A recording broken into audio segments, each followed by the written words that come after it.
Michael Jackson. Dangerous! Michael Jackson! Michael Jackson. It's Michael Jackson.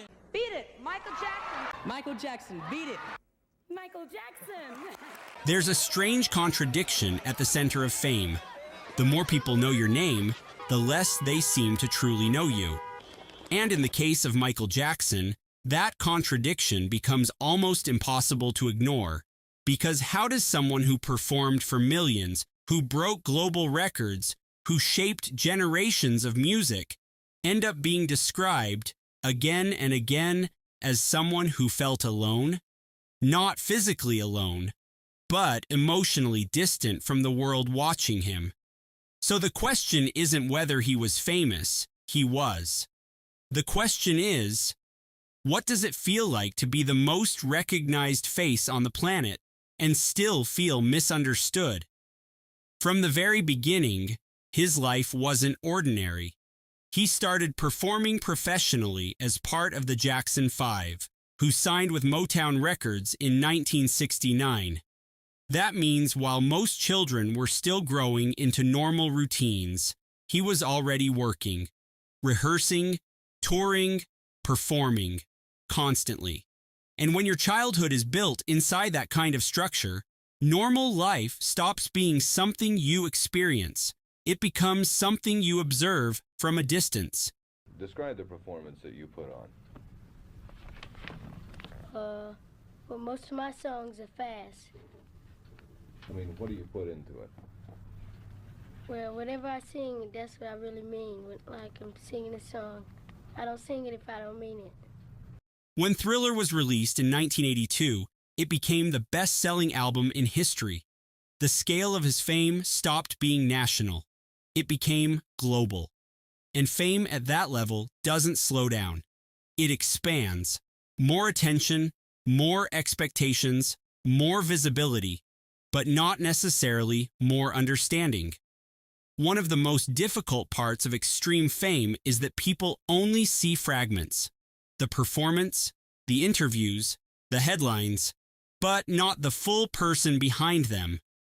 In rare interviews like his 1993 appearance on The Oprah Winfrey Show, you can see how carefully he chooses his words.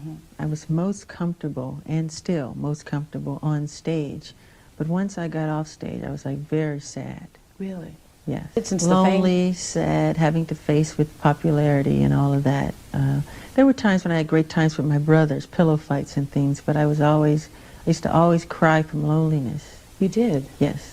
Not because he has nothing to say, but because everything said becomes permanent once it enters public space. And when that happens long enough, silence starts to feel safer than explanation. In the late 1980s, he built Neverland Ranch, a place filled with amusement rides, animals, and open space. To the outside world, it looked like fantasy, but in another way, it functioned as something more practical. A controlled environment, a space where pressure could temporarily fade, where the outside world didn't always feel present. Because when your life is constantly observed, control over your environment becomes a form of peace. As his fame continued to grow, so did public attention, and not all of it was positive. Over the years, he also faced serious allegations and intense media scrutiny, which became part of his public narrative. These moments added another layer to how the world viewed him and how his life was discussed in the public sphere. I ask all of you to wait and hear the truth before you label or condemn me.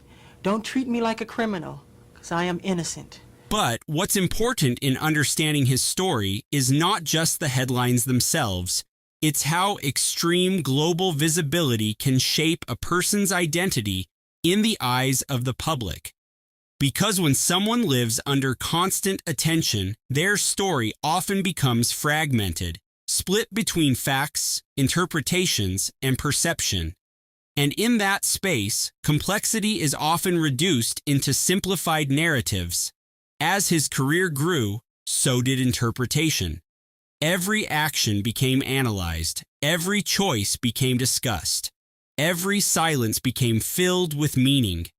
And the gap between who he was and who people thought he was kept expanding.